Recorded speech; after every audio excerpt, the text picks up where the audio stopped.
Hi folks, my name is Ben Davidson, and I'm here on behalf of approximately 175,000 suspicious observers. We are a simple research group, independent of any economic or political strings. Now I first want to say that human pollution presents an array of health problems: respiratory, endocrine, central nervous system. The flora, fauna, water, and atmosphere of our planet contain poisons, and we put them there. Something in that vein needs to change very soon. Now, that being said, I'll present here an argument for the superiority of an external climate forcing in the current circumstance, supported by current observations and models of the past. It's going to take the form of an interdisciplinary review of changes on the Earth and throughout the solar system. So, we're going to talk about the climate and the sun. The purported consensus on climate change. Always start with a joke, right? Well, there certainly is a consensus regarding a causative element to some degree. However, the point driven home by the Consensus Project should be limited to that scope. The consensus that exists regarding contribution is not found in ultimate causation or in the predictions of what is to come.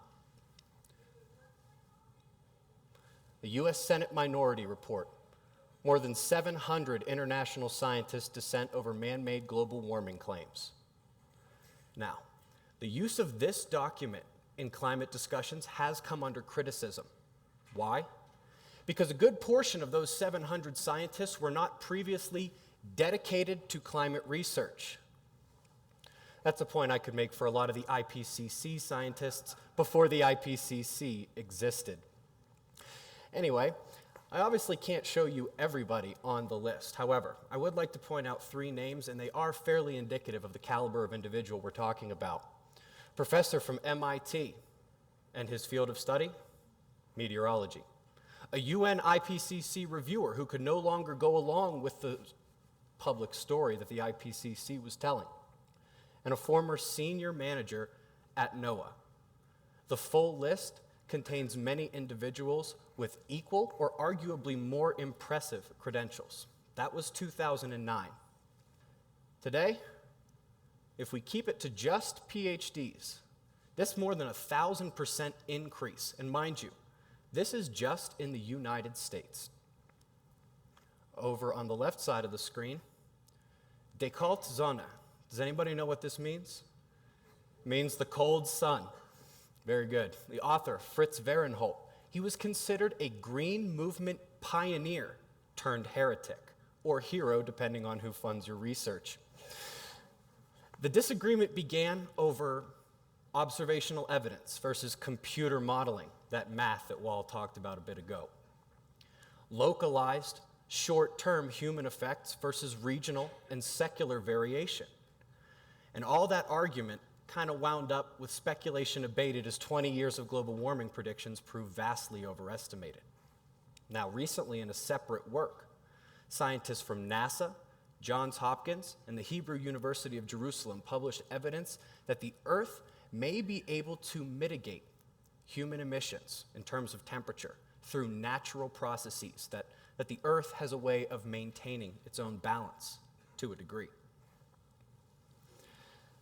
Dr. Christie, University of Alabama, Huntsville, he gave us this chart showing the real-world tropical troposphere temperatures in blue and green going back to the 1970s, and we're comparing it with the dominant CO2 models in red. In a quote to CNS News, Dr. Christie said that on average, predictions were 3 to 4 times what occurred in the real world, with the closest being a Russian model that showed only a 1-degree increase. Now, here is where the sun and CO2 meet, courtesy of our friends at climate.gov. We're going to be looking at this a few times, but let's start with just the bottom 2 panels. First, we have blue and red, global average temperatures in the middle, and at the bottom, carbon dioxide in the atmosphere. And it's tough to see down even below that, but the timeline is as far back as they'll give us, back to 1880. Now, Made a little adjustment here. That vertical line is the time when global warming predictions were made. That CO2 graph down below, kind of going up, that's what the temperature graph above it was supposed to look like. Instead, we're seeing kind of a sine curve that may be about to go back down and look like it probably would be back in the red if we saw farther back into the past. And speaking of the past, the 800-pound gorilla on this page is quite clearly the lack of CO2 data into the past. Now, true enough, the further we go back, the less certain we are of the exact levels of CO2 in the atmosphere. However, our best guess is pretty hard to outright ignore. Because when your best guess about CO2 and temperature going back 350,000 years looks this similar, very, very difficult to ignore the best guess solar CO2 estimation process. Now, forgetting the fact that indeed temperature does appear to lead CO2 in many cases, not the other way around. That's a different discussion for another day. I'd like to point out my little addition to the Vostok ice core data here.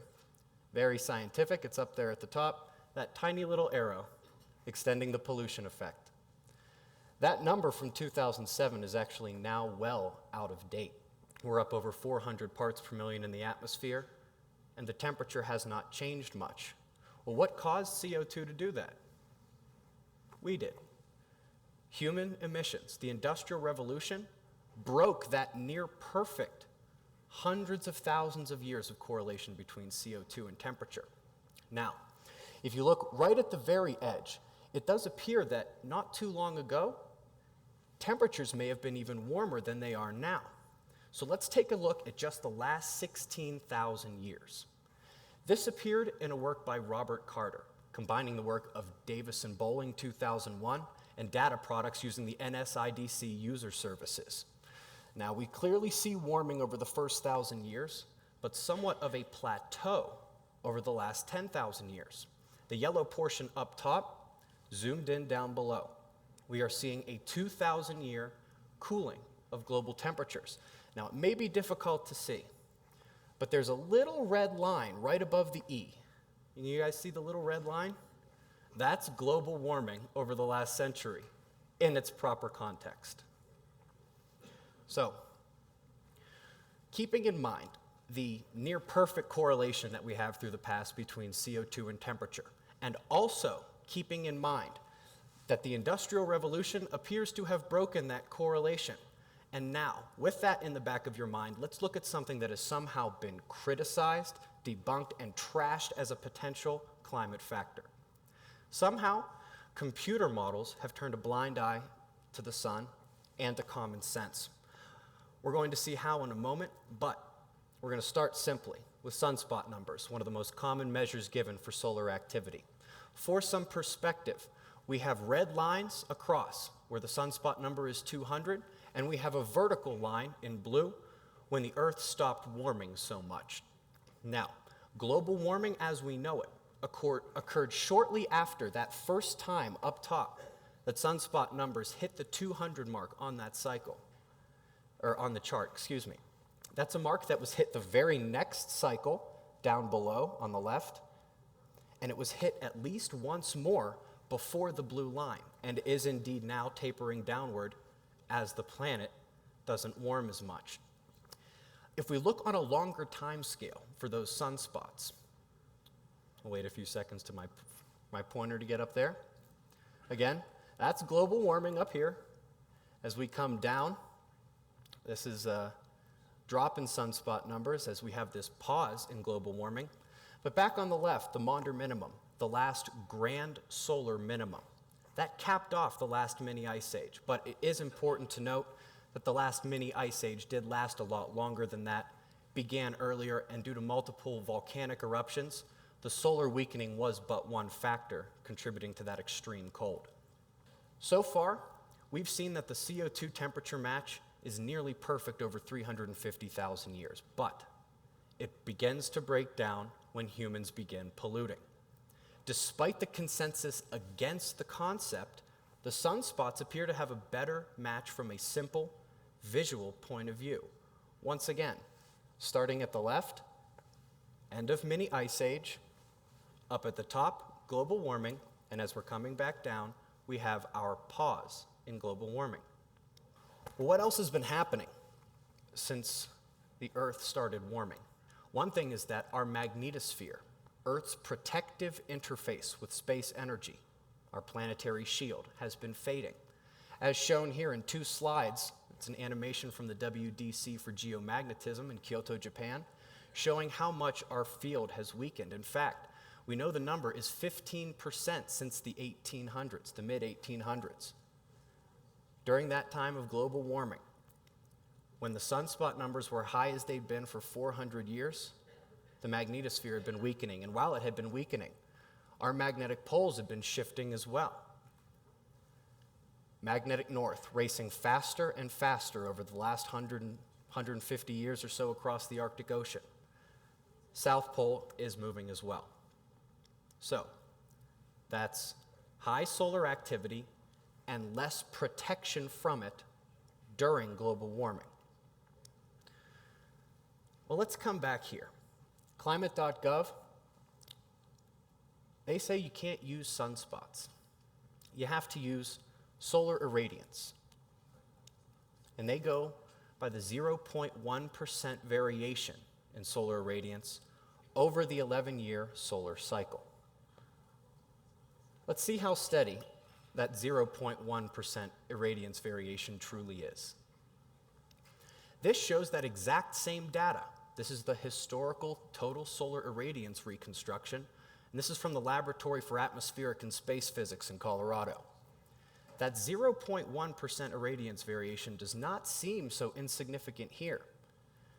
It's much harder to see at climate.gov when it's stretched out and flattened, and especially when they don't show you back this far. In fact, to the right side of the blue line is all that we see at climate.gov. We don't get to see the left side and see that the last solar minimum is at most another 0.1% away.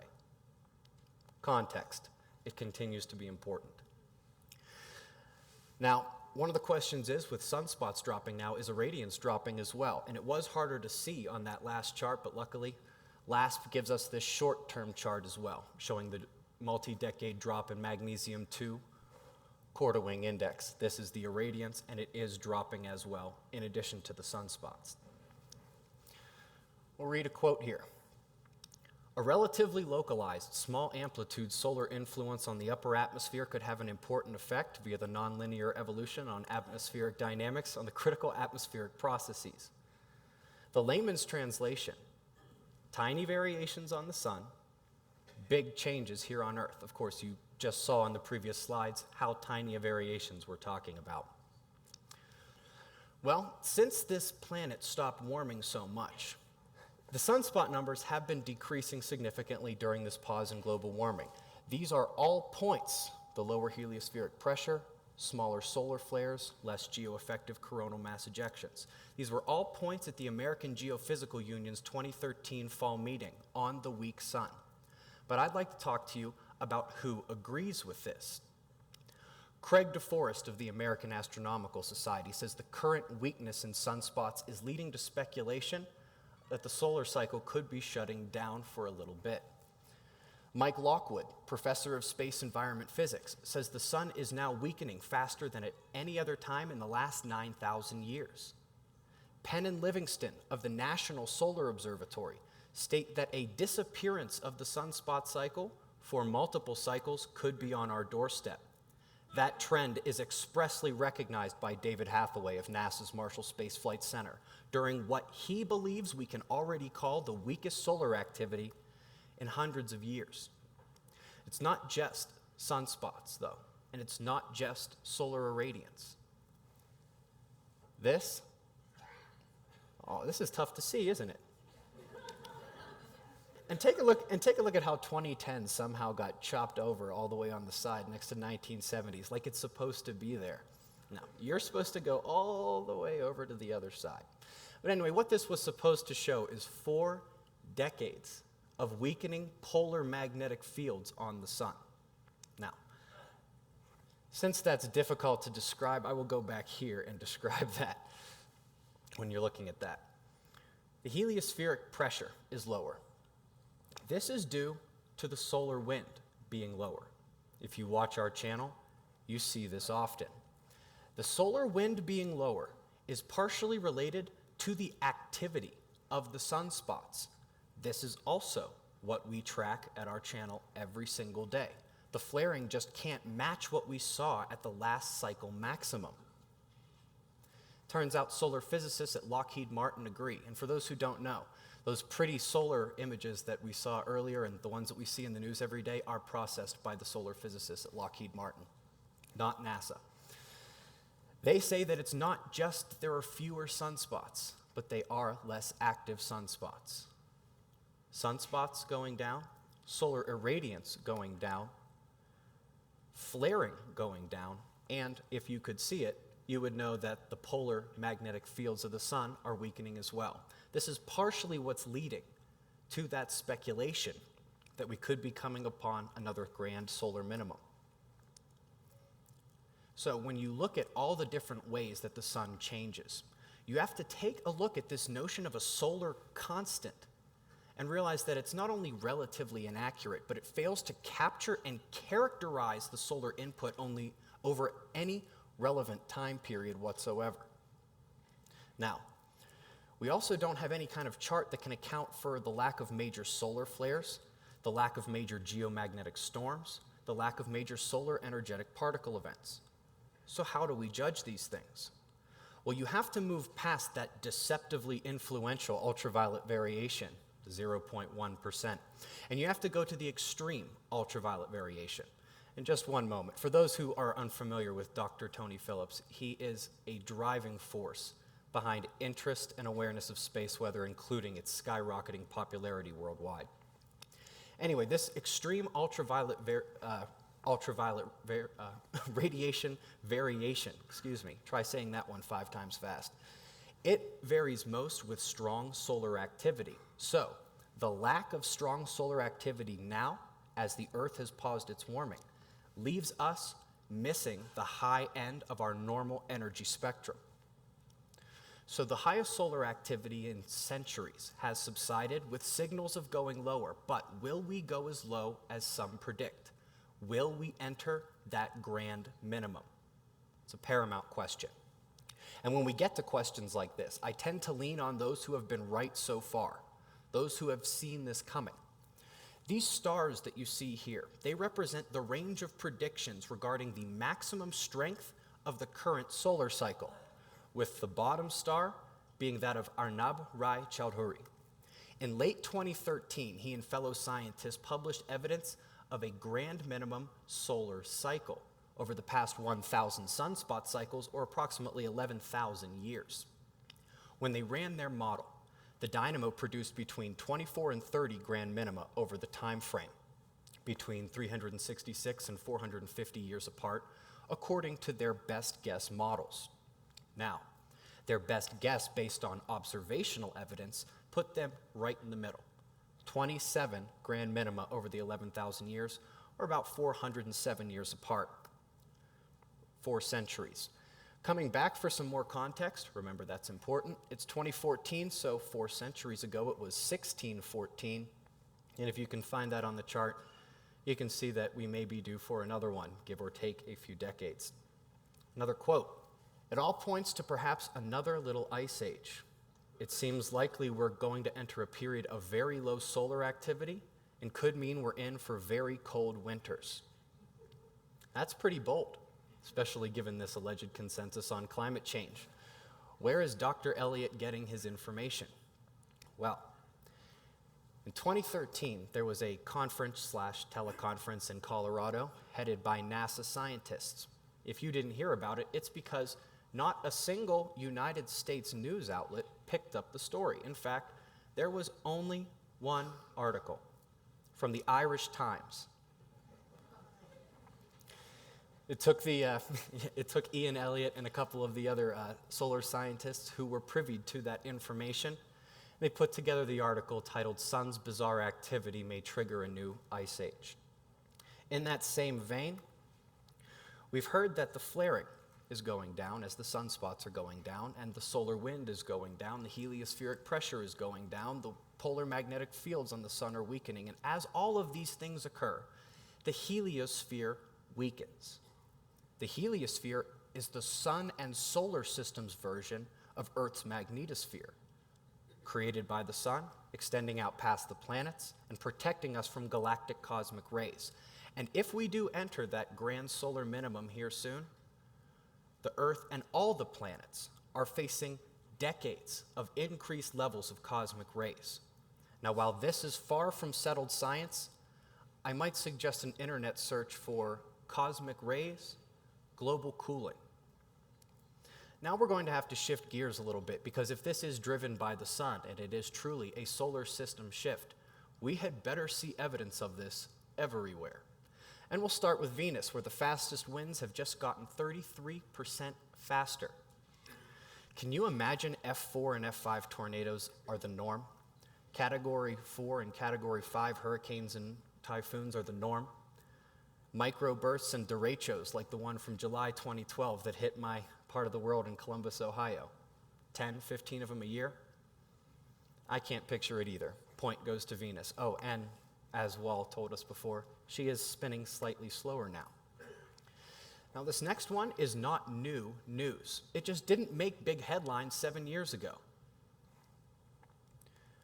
Up until the time Earth stopped warming so much, it was arguably a tight race between Earth and Mars. Red planet pulling away now. The actual title of NASA's article for this was Big Mystery! Exclamation point. Jupiter loses a stripe. But don't worry, folks. Its meteorological loneliness was abated by Red Jr. We see a lot of storms on Jupiter all the time. We don't usually name them. This was a very, very serious meteorological event. We've also been monitoring the radio output of planets for decades, and Jupiter just decided to start singing a new tune. But if we can come back to storms on gas giants for just a moment, we know all about the predictable 30-year Saturn storm. We know when it's coming. We know how long it's supposed to last. At least we thought we did. It just arrived 10 years early, was much stronger than predictions, and far outlasted all expectations. This would be like the strongest hurricane on record hitting the east coast of the United States on January 31st, and staying there at that strength for 50 days. Point goes to Jupiter and Saturn. So, if we can pull this all together so far, one could make the argument that CO2 and temperature are phenomenally correlated on Earth, unless there's some annoying little species here messing with the balance. And if there is an annoying little species here messing with the balance, according to the scientists at NASA, Johns Hopkins, and the Hebrew University of Jerusalem, the Earth may just have a means of mitigating this nuisance anyway. The sun, much better match for global temperatures over time. The last grand minimum capped off the last mini ice age. Highest solar activity in 400 years during global warming, but it started dropping faster than at any other time in the last 9,000 years. At the same time, the Earth paused its warming. The other planets, they're either proving that climate change is a natural and expected planetary process, or that this shift we're watching now is truly systemic throughout the solar system, leaving only extraplanetary electrical explanations. So, what is happening right now? This is where it gets kind of tricky.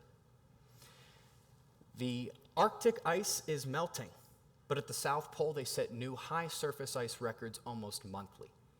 One of the coldest winters for many parts of the United States contrasted one of the warmest winters Alaska has ever seen.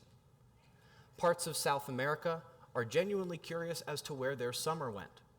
Most of the rainforest is in drought. Australia is seeing record heat and drought, and parts of Africa are seeing record flooding. Climate extremes of every kind. So that leaves you to ask the question, what's coming next? The planet truly is showing us that we're going to get the kitchen sink. Climate extremes of every kind. And having surveyed just about every argument in this climate change arena, I'm left to put my money on those climate extremes, back and forth, faster and faster, and to greater extremes. First and foremost, but to put me on the spot, force me to choose between one of the extremes as the more likely future that we are going to see here on Earth in the near term, the evidence suggests it's going to be the cold. Whether it's a late frost that destroys states' worth of crops, or whether they're forced to wait months to plant something, if we go into that grand minimum and that pattern begins, it's unlikely to change for decades. Perhaps our current temperature focus requires calibration. Perhaps something is amiss in science. And that notion that something is amiss in science is like second nature to a far larger portion of your professors and publishers than you might imagine. From winning a 2013 Nobel Prize to boycotting major journals. Why? The charge? They obscure the scientific process. They push researchers into popular directions so that they can bolster their own readership and viewership of their own publications. That they have tyrannical publishing rules that restrict the researchers' rights to share their own work. And that they have a host of other issues, including one that has recently led to what is inarguably one of the most embarrassing things in the history of science. A computer program developed at MIT, designed to scour the internet, scholarly articles, and create intelligent-looking papers based on things that look like they should go together. It just randomly scoured and pulled together what the people who made this computer program themselves called gibberish papers. Now, it created literally hundreds of these gibberish papers, and so many of them got published that one of these prankster PhDs at MIT who used a fake name under which to publish got him to be the 21st most cited scientist in the world. That's 15 better than Albert Einstein. He didn't exist.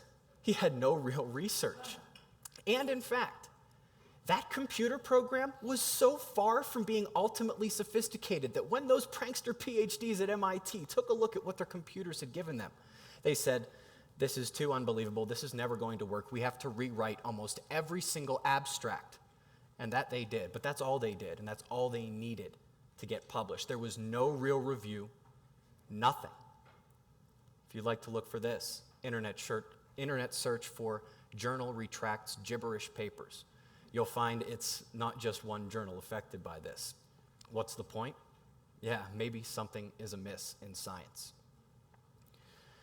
There is plenty of focus on global warming, human emission mitigation, and saving the planet.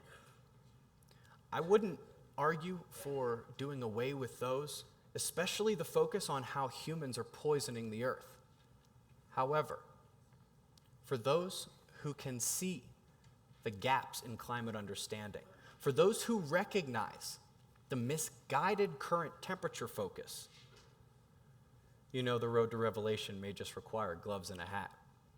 Path forward is clear. Eyes open, no fear. Thanks, everyone.